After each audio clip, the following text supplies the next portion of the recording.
Madame, Monsieur, bonsoir. Le principal titre de l'actualité de ce vendredi, c'est le renversement du pouvoir en Tunisie. Le président Ben Ali, confronté à une crise sans précédent et à un mois de manifestation, aurait quitté le pays. L'information est encore à prendre au conditionnel. Le Premier ministre assure de son côté l'intérim jusqu'aux élections anticipées. Ainsi s'achève 23 ans de pouvoir sans partage et s'ouvre une ère d'incertitude sur le rôle de l'armée et les futures institutions politiques. Nicolas Sarkozy tient une réunion en ce moment à l'Elysée avec François Fillon sur la situation en Tunisie. Auparavant, les échauffourées entre la population qui réclamait le départ de Ben Ali et la police avaient été particulièrement violentes, faisant des dizaines de morts. Il y a encore eu d'ailleurs des affrontements ce matin. L'état d'urgence a été décrété dans tout le pays. Et ce soir, un calme relatif règne avec des tirs entendus dans le centre de Tunis. Nous ferons un point complet de la situation dans ce journal avec nos envoyés spéciaux et tous nos spécialistes. L'autre titre de l'actualité, c'est l'annonce par Benoît XVI de la béatification de Jean-Paul II. Le pape a approuvé un décret validant un miracle attribué à son prédécesseur. C'est la guérison d'une sœur française. Benoît XVI souhaite ainsi que Jean-Paul II accéder aux attentes de nombreux catholiques qui souhaitaient cette béatification. Enfin, en France, le relèvement du taux du livret A, le produit d'épargne préféré des particuliers, il va être porté à 2% au 1er février contre 1,75% actuellement. Nous verrons dans ce journal quels sont les meilleurs placements en 2011. C'est un tournant historique que vit ce soir la Tunisie. Les manifestants protestaient depuis un mois contre la vie chère, les difficultés économiques. Ils réclamaient aussi la fin du régime et le départ de Ben Ali. Il y avait eu de violents affrontements avec la police. Et encore ce matin à Tunis, Ben Ali avait d'abord décrété l'état d'urgence, annoncé des législatives anticipées et tout s'est, semble-t-il, précipité ce soir, comme nous le raconte Lise Romboutoul. En fin d'après-midi, c'est à la télévision publique tunisienne que le Premier ministre Mohamed Ranouchi annonce qu'il assume désormais l'intérim de la présidence. Le président Ben Ali aurait quitté la Tunisie. La journée a été mouvementée. En milieu d'après-midi, toujours à la télévision, l'état d'urgence est décrété dans tout le pays, avec un couvre-feu étendu à toutes les régions. Les rassemblements de plus de 3 personnes sont interdits. La police et l'armée sont autorisées à tirer sur toute personne suspecte qui n'obéirait pas aux ordres.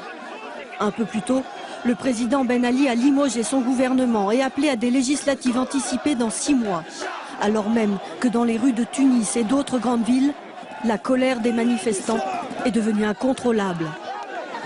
Tout est possible. Ça peut être une situation difficile, provisoire, qui va préparer un avenir exceptionnel à Tunisie. Et ça peut être aussi le chaos. Hier, j'avais d'espoir, aujourd'hui j'ai peur. Peur de l'insécurité, des violences. Maintenant, je suis dans un immeuble enfermé. Plein de gens sont enfermés dans l'immeuble. Et ce qu'on entend dehors, c'est affolant. Ce matin, des milliers de personnes demandaient le départ immédiat du président Ben Ali. Hier soir pourtant, celui-ci avait promis de quitter le pouvoir en 2014. Je vous ai compris, martelait le chef de l'État dans sa 3e intervention télévisée depuis le début des violences, ordonnant la fin des tirs contre les manifestants, promettant une liberté totale d'information ainsi que la baisse des prix des produits de première nécessité. Le président Ben Ali espérait ainsi apaiser le mouvement de contestation. Voilà un président tunisien qui donc aurait quitté le pays dans un premier temps. On a dit il s'était envolé pour la France, a été démenti.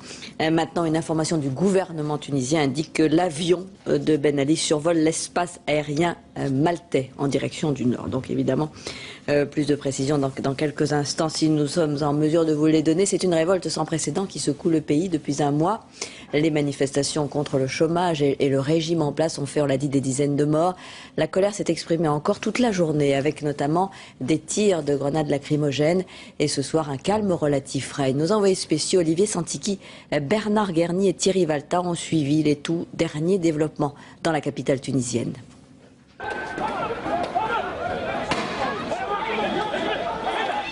C'est un condensé de l'après-midi à Tunis. Désordre, violence, panique de ceux qui se trouvent pris dans les affrontements. La rue de Paris a concentré une bonne part de ces défis que se sont lancés jeunes et forces de l'ordre. pierre contre lacrymogène. Le président avait promis hier soir la fin des armes à feu. On mesure pourtant qu'il s'en faut d'un rien pour qu'elles servent à nouveau. À l'image de ce policier qui exhorte les manifestants de ne pas faire un pas de plus. Non, les gens sont prêts à aller jusqu'à, à mon avis, d'après ce qu'on a vu, jusqu'à laisser leur vie pour que les choses changent, voilà, tout bêtement. Je crois qu'on a atteint aujourd'hui un summum, et puis bon. Dans ce contexte agité, la brutalité policière, si souvent dénoncée par les militants depuis un mois, s'exprime au grand jour. Enfin, pas tout à fait. Notre tournage de cette autre scène n'échappe pas à un responsable qui nous interdit de filmer. Un peu plus loin, l'un de ses collègues nous obligera même à effacer une petite partie de nos images. On y voyait la même dureté gratuite. Ce matin, l'atmosphère était tout autre. Des dizaines de milliers de personnes rassemblées sur l'avenue Bourguiba pour réclamer, sans embâge, le départ de Ben Ali.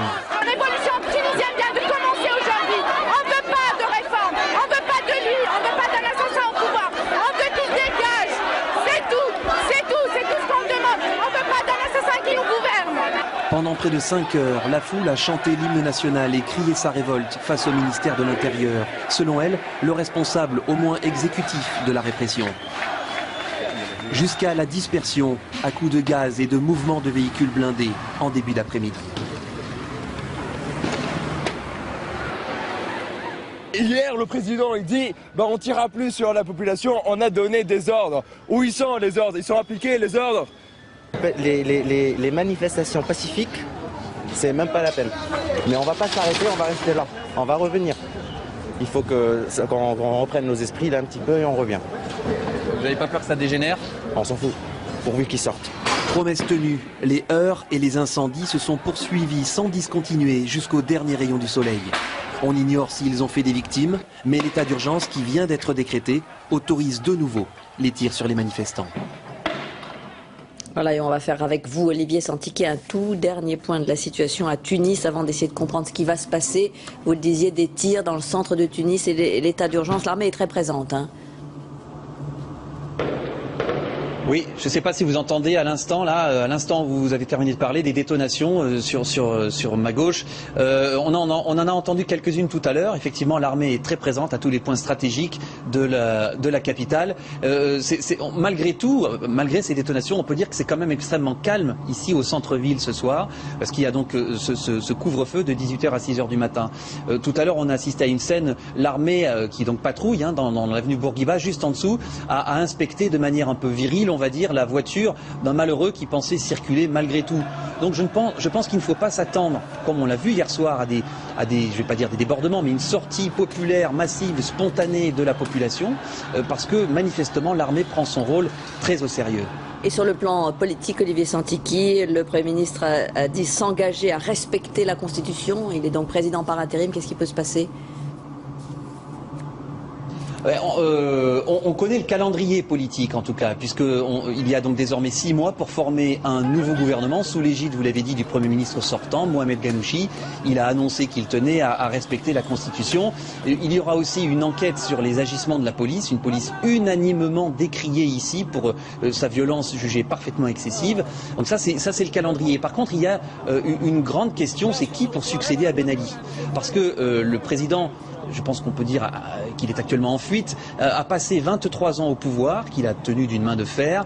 Il a occupé l'intégralité de la scène politique, il a même asséché ce terrain politique et il n'a pas vraiment laissé la possibilité à l'opposition de se développer, de mûrir et de se structurer. Donc on ne voit pas qui pourrait, au sein de cette opposition, émerger et remplacer le président Ben Ali de manière légitime et crédible.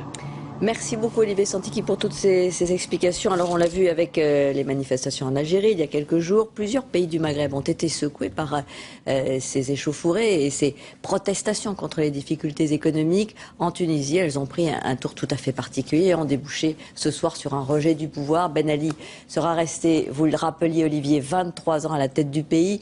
Un pouvoir sans partage, considéré à l'extérieur comme un rempart, assez efficace face aux islamistes, mais comme aussi un pouvoir autoritaire, laissant peu de place à la démocratie. Ben Ali avait été réélu pour un 5e mandat en 2009. Patricia Lémonière. Lorsqu'il s'adresse à la nation hier, Zine El Abidine Ben Ali pense encore qu'il peut gagner du temps, mais c'est trop tard. L'homme qui préside aux destinées de la Tunisie depuis 23 ans s'est coupé de son peuple depuis trop longtemps. Issu d'une famille modeste, il doit son destin à l'armée. Formé à Saint-Cyr, il crée la sécurité militaire qu'il dirige pendant 10 ans. Hier encore, c'est lui qui avait la haute main sur les services de sécurité. Il deviendra ministre de l'Intérieur puis Premier ministre de Bourguiba. À l'occasion d'un voyage en France, il retrouvera son ancienne école. C'est ici que j'ai reçu et parfait ma formation. Mais c'est surtout ici que j'ai appris le sens de la discipline, de la méthode et de la rigueur. Président de la République, il le devient en 1987 à la suite d'un coup d'État médical. En pleine nuit, un médecin rédige un certificat déclarant qu'à 85 ans, le président Bourguiba est dans l'incapacité de gouverner. Ben Ali prend les commandes et ne les lâche plus. Dans un premier temps, il renonce à la présidence à vie instaurée par son prédécesseur, mais il prend très vite goût au pouvoir et se fait réélire à 5 reprises. Il n'a de cesse de lutter contre les islamistes pour ne pas connaître le sort de l'Algérie voisine. Une politique répressive qui lui permet de justifier le musellement de l'opposition, la censure et les arrestations arbitraires. Qu'est-ce qu'on en reproche pour du point de l'homme? Qu'est-ce qu'on en reproche? Allez-y, posez des questions. À son actif, ce père de 5 filles renforce le droit des femmes, restructure l'économie, adopte le libéralisme qui lui permet de développer le tourisme et d'attirer des investisseurs étrangers. En 2002, le général Ben Ali se fait une constitution sur mesure pour rester au pouvoir jusqu'en 2014. Aujourd'hui, le mécontentement populaire et la crise économique ont eu raison de cet homme qui croyait pouvoir confier les rênes du pouvoir à son clan. Et nous faisons un tout dernier point de la situation sur place avec vous, Anne-Claire Coudray, en Tunisie, où l'état d'urgence a été décrété et maintenu. Oui, vous savez, le couvre-feu est très strictement observé ici dans le centre-ville, mais des témoins nous rapportent que dans les faubourgs, dans les quartiers populaires, eh bien, des gens seraient sortis dans la rue. On nous rapporte aussi des scènes de pillage, des banques, des magasins d'électroménager qui auraient été dévalisés.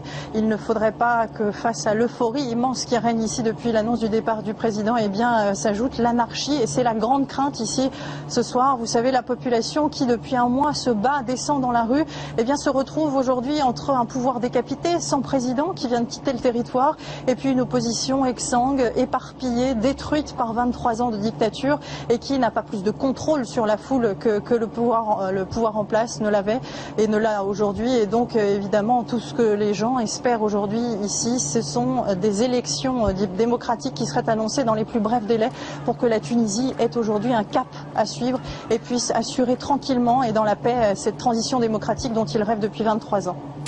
Merci beaucoup Anne-Claire Coudray et nous vous retrouverons bien sûr avec tous nos envoyés spéciaux également demain à 13h et à 20h. C'est la fin de ce journal.